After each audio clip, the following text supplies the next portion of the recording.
Radio Enlace Internacional.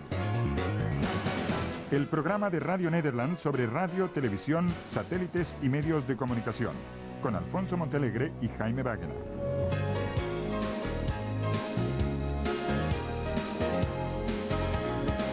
Hola amigos y bienvenidos a este Radio Enlace Internacional, un programa que se transmite a través de la frecuencia de su emisora local favorita.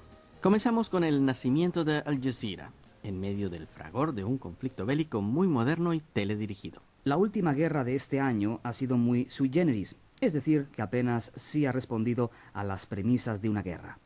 Ha sido repentina, ha durado solo 3 días y ambos partidos se han declarado victoriosos. Y no se le ha dado el nombre de guerra, sino el de Operación Zorro del Desierto. Desde el punto de vista del mundo de las comunicaciones, el rey de las guerras por televisión ha sido hasta ahora CNN o CNN, el canal estadounidense vía satélite que transmitió una vez más las imágenes en vivo y en directo de este último conflicto del año, y esperamos que también el último del siglo. From CNN in Washington, seen live around the world, this is World View. I'm Judy Woodruff, and our top story tonight. Hasta el momento, CNN era el indiscutible número 1 en este tipo de transmisiones, seguido muy de lejos por el Servicio Mundial de Televisión de la BBC de Londres. Pero de la Operación Zorro del Desierto ha salido victorioso un canal de televisión diferente a CNN. Tan diferente que no pertenece ni al mundo occidental ni a ninguna potencia. El canal se llama Al Jazeera, que es una palabra árabe que quiere decir la isla, y transmite desde el minúsculo estado de Qatar, en el Golfo Pérsico.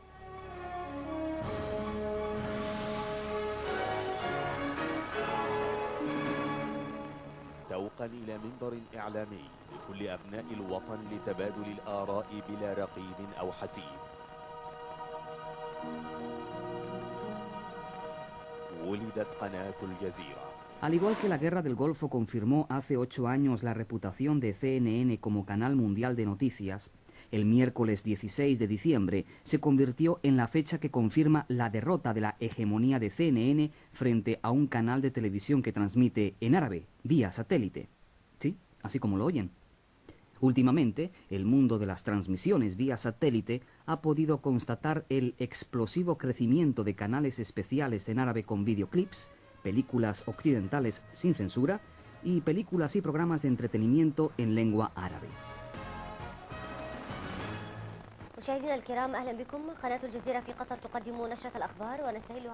También se ha visto nacer al canal de actualidades y noticias en árabe llamado El Jazeera, transmitiendo vía satélite desde el minúsculo estado de Qatar.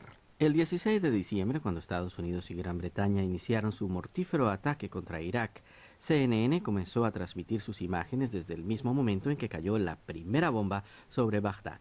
Pero esta vez CNN no estuvo sola. El canal Jazeera también estuvo presente, pero ganó la batalla informativa de manera contundente. Mientras los corresponsales occidentales se encontraban atrincherados en el Ministerio de Información o en sus respectivos hoteles, los periodistas del Jazeera recorrían zigzagueantes en sus automóviles las desoladas calles de la capital iraquí en medio del fragor del bombardeo. Los periodistas transmitieron en directo al mundo árabe a través de sus teléfonos celulares el horror del momento y los relatos de la aterrorizada población, y todo eso por lo menos 1 hora antes que CNN o la BBC. El Jazeera también transmitió en vivo y en directo los discursos radiales de Saddam Hussein, pero provisto de un análisis imparcial de la situación. De esa manera, esta nueva estrella en la selecta constelación de canales informativos de talla mundial pudo convencer a los más críticos. Transmitió no solo los momentos más angustiosos en vivo, provistos de mapas y esquemas explicatorios, sino que también incluyó entrevistas en el estudio a todo tipo de analistas con preguntas muy críticas, en lugar de las encajonadas y humildes preguntas de los reporteros de CNN a los oficiales del Pentágono. El canal Jazeera ha comenzado ya a adquirir gran fama en el mundo del periodismo crítico e imparcial de talla mundial. Y esto se debe naturalmente al hecho de que los líderes de los países árabes han estado acostumbrados de toda la vida a sus canales de televisión que solo informan la versión oficial de los acontecimientos. Los boletines de noticias de esos canales comienzan siempre con noticias sobre el jefe de Estado y sus funcionarios. Las preguntas rayan siempre en lo meloso y los reporteros preguntan, por ejemplo, Su Excelencia, ¿cómo se explica usted el enorme éxito que han tenido sus medidas? Nadie se salva de las críticas del canal Jazeera. Nadie. Sus redactores, todos formados en la BBC de Londres y también en Radio Nederland, tratan sin ambajes temas tan espinosos en el mundo árabe como la política, la religión y el sexo. Se entrevista a fundamentalistas, a disidentes y a los líderes de la oposición. Y no hay semana en que ese canal no deje al mundo árabe con la boca abierta al revelar continuamente verdades que permanecían escondidas desde hace décadas. La primera de esas bombas periodísticas fue lanzada a comienzos de 1998, cuando el canal Jazeera reveló que la Casa Real Hashemita de Jordania había regalado extensos territorios en 1948 a Israel, a cambio del apoyo para la proclamación del Estado de Jordania. Eso significó para Jazeera el cierre inmediato de sus oficinas en Amán. Pero el popular canal de Qatar no se deja intimidar. Su audiencia sube como la espuma tanto en el mundo árabe como fuera de él, ya que millones de personas que hablan esa lengua en Europa, Norteamérica, Asia y Oceanía siguen muy de cerca las transmisiones del Jazeera. Hasta el momento, ese canal es subsidiado por el gobierno de Qatar, y aunque el contenido de sus transmisiones es independiente, el canal desea también su completa independencia económica en el transcurso de 1999. Gracias a la operación Zorro del Desierto, ese sueño se convertirá en realidad mucho antes de lo esperado.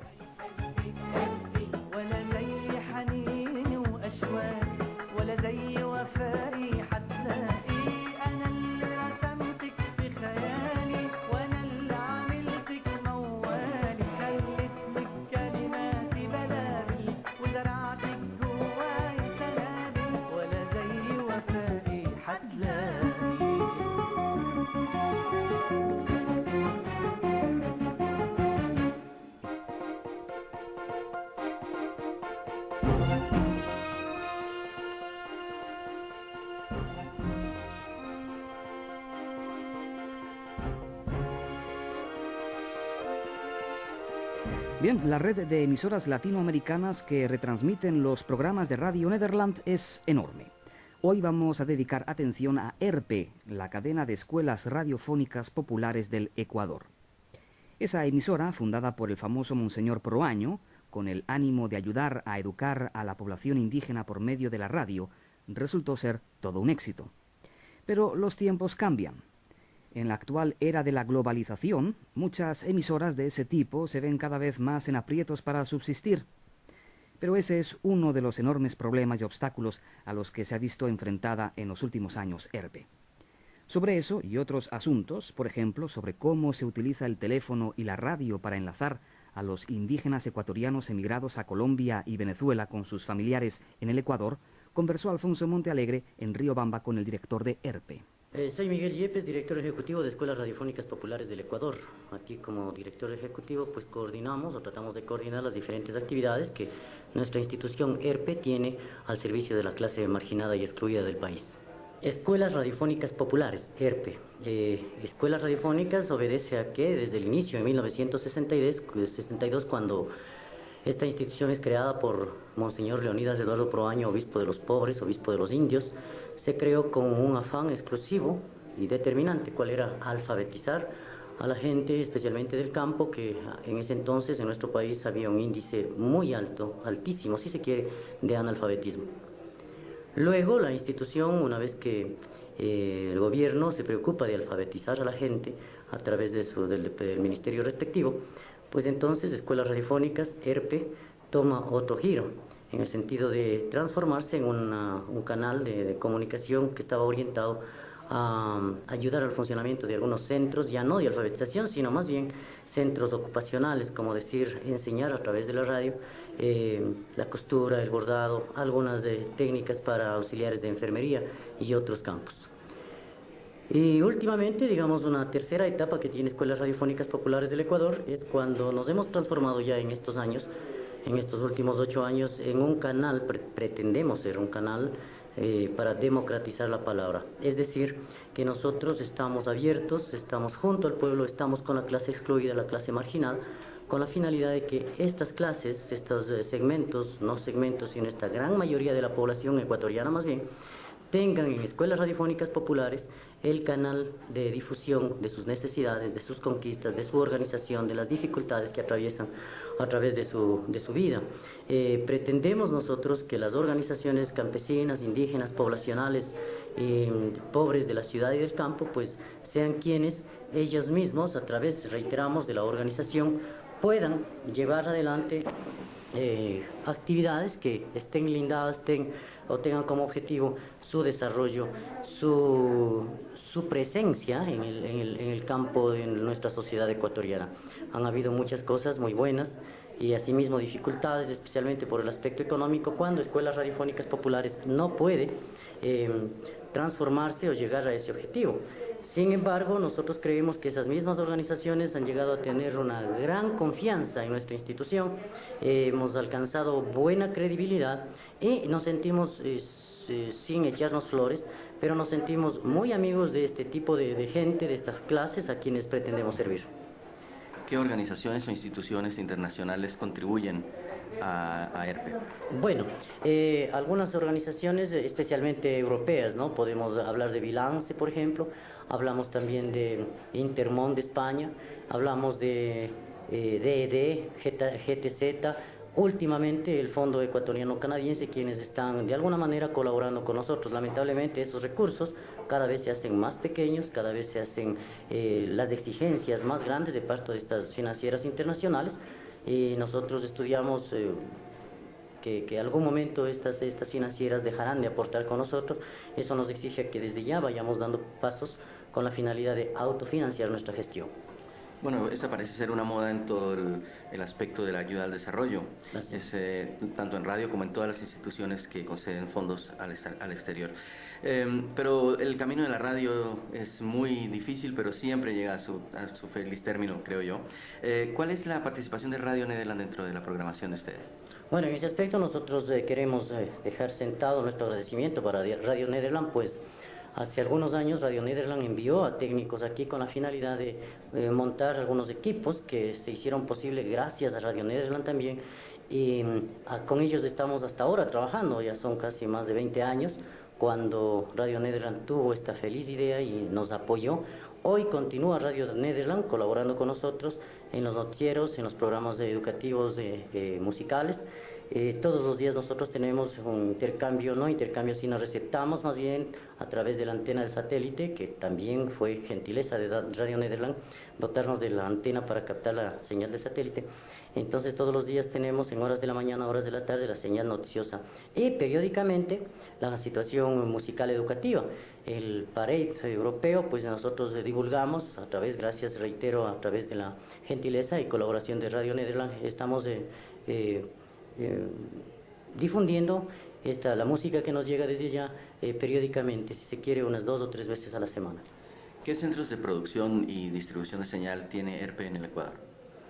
¿Como repetidoras? No tenemos repetidoras, simplemente nosotros trabajamos con un equipo de 1 kilovatio de poder en frecuencia modulada, y otro que está muy deteriorado ya, que pomposamente decimos que son 10 kilovatios en amplitud modulada. Tenemos también otro aparato para onda corta, pero tanto onda corta como amplitud modulada son aparatos que realmente están llegando ya al fin de su existencia. Entonces, por ese motivo, pues la señal es muy defectuosa y no alcanzamos al sector de la población a donde nosotros quisiéramos llegar. Volviendo a la labor de ERPE, recuerdo que mencionamos, señor Proaño, y su labor por los indígenas. ¿Qué hace ERPE por los indígenas actualmente? Bueno, nosotros tratamos de alguna manera de seguir los pasos de nuestro creador, Monseñor Leonidas Proaño. Tratamos, digo, porque la labor que él hizo fue enorme, grande, sacrificada, y pretender igualar siquiera sería una utopía de nuestra parte. Sin embargo, nosotros continuamos bajo esa enseñanza, esa política y filosofía de Monseñor Proaño, tratamos en todo aspecto de ceñirnos a esa filosofía. Estamos abiertos para estar junto a nuestros hermanos los indígenas, los campesinos, junto a la clase marginada de la ciudad, en los barrios periféricos de la ciudad. Estamos difundiendo por lo regular con nuestras programaciones en quichua, especialmente difundimos las noticias que nos envían los migrantes, ya sea de las grandes ciudades de aquí, como también fuera del país, de Colombia, especialmente del sur de Colombia, quienes a través de la línea telefónica logran enlazarse con sus familiares en sus respectivas comunidades. También desde Venezuela, en donde hay una gran cantidad de migrantes, especialmente indígenas, que han encontrado nuevos derroteros, nuevos destinos, si se quiere decir, producto de la necesidad de trabajo, y entonces ellos tienen verdaderas colonias, ¿no? En Caracas, por ejemplo, en Pasto, en Cali, aquí en Guayaquil y en Quito, los polos de desarrollo en el Ecuador, pues tienen verdaderas colonias, como decía, y ellos tienen la necesidad de conversar, de dialogar, de hacer llegar algún mensaje a su familia, y allí estamos nosotros prestos para prestar nuestros canales, para dar nuestros micrófonos, y de esa manera, a través del hilo telefónico y el micrófono, esas familias están comunicándose, saben lo que pasa con su familiar lejano, se envían las noticias respectivas, noticias urgentes, o simplemente los saludos. Es conocido el lamentable hecho en algunos países latinoamericanos de que emisoras que trabajan en pro de las comunidades indígenas han tenido problemas con los gobiernos y en general con los ejércitos de estos países. ¿Es ese también el caso aquí en Ecuador? Bueno, lamentablemente tenemos que la respuesta hacerlo de forma afirmativa. En 1994 en nuestro país, como producto del trabajo, digamos, de Monseñor Proaño y la colaboración de algunas organizaciones que trabajamos con los indígenas, pues el indígena ecuatoriano fue tomando ya su posición, reclamando su posición política social en el contexto ecuatoriano. Es así que desembocan en una gran huelga nacional, o lo que se llama un paro indígena, en donde pues de los indígenas se tomaron las carreteras, interrumpieron el tráfico normal, hacían sus planteamientos a nivel de gobierno. Eso molestó mucho a los grandes terratenientes, a las gentes que exhiben el poder económico, el poder político, y entonces vino la vendetta. ¿Cuál era? Tomar la Ley de Seguridad Nacional, que no solamente aquí en el Ecuador se la esgrime cuando se hace necesario entre comillas. Han habido este tipo de situaciones en el Perú, en Bolivia, hermanos países nuestros, y que tienen gran cantidad de indígenas quichuas. Es así como aquí en el Ecuador, en 1994, a partir del 18 de junio, se dio este paro indígena. Nosotros, como canal de información, no podíamos quedarnos cruzados de brazos ni ser simples observadores. No digo que participamos directamente, pero sí nosotros nos transformamos en el canal de información que necesitaban las diferentes organizaciones indígenas para, si se quiere, organizar mejor este paro. Entonces no era raro ver que la institución, nuestras emisoras estaban día y noche pues aquí con la participación de los directivos indígenas, de gente que estaba directamente relacionada con el paro. Entonces eso produjo la intervención militar. Nosotros recordamos que como un verdadero acto de guerra, escuelas radiofónicas populares a las 11 de la noche fue intervenida por los militares, quienes exhibiendo armas modernas y todo un camuflaje como que estuvieran en una plena guerra, asaltaron nuestra institución, se tomaron las instalaciones. No podemos decir que vejaron al personal, no, pero se tomaron algunas cintas, algún equipo fonográfico, con la finalidad sin duda de observar, de ver, de detectar que aquí nosotros estábamos organizando. Eso no sucedió, eso no pudieron comprobar. Fueron 3 días de haberse tomado de intervención militar aquí en nuestra institución, no comprobaron absolutamente nada, y entonces luego de esos 3 días se autorizó para que nosotros podamos trabajar libremente. Digo trabajar libremente porque nos exigían que trabajemos durante esos 3 días, pero censurados, ¿no?, con la presencia de elementos militares aquí, y nosotros tratábamos de difundir lo que a ellos les parecía que está bien, sino una verdadera censura a nuestra institución. ¿Cómo ve usted el futuro a corto y mediano plazo de ERPE? Bueno, nosotros lo vemos un poco preocupados del futuro de nuestra institución, específicamente por la situación económica. Nos debatimos entre una competencia bastante fuerte, competencia que además de exhibir, si se quiere, campañas publicitarias en donde cobran poco al consumidor, exhiben también muy buenos y modernos equipos, están con tecnología de punta. Por el otro lado, nosotros en este espectro estamos retrasados, no tenemos tecnología de punta, tratamos de mantener, si se quiere, un cobro a nuestros usuarios, a quienes nos dejan la publicidad, de alguna manera alta. con la finalidad de sobrevivir y porque nosotros entregamos también un producto, si se quiere, de calidad. Sin embargo, no podemos seguir compitiendo en estas condiciones. Estamos analizando, estamos tratando de dar pasos con la finalidad de ver otros canales, con la finalidad de poder sobrevivir, por lo menos de aquí a unos 3, 4 años, cuando, yo qué sé, tal vez la economía del país mejore, tal vez las condiciones de las financieras internacionales se ablanden un poco, cuando nosotros seamos respetados a nivel internacional y pongan los ojos de esas mismas financieras y digan a esta institución está bien colaborar, está bien ayudarlos. Pero nosotros al interno también estamos realizando algunas cuestiones, hemos dado pasos, estamos trabajando con la finalidad de que haya ingresos económicos y podamos salir adelante. Una obra de Monseñor Proaño como la que es ERPE, no podemos dejar que muera, que desaparezca. Debemos hacer cualquier sacrificio, cualquier esfuerzo y salir adelante. Miguel Yepes, de ERPE, la cadena de escuelas radiofónicas populares del Ecuador. Y así finaliza este Radio Enlace Internacional. Saludos desde Hilversum, en Holanda.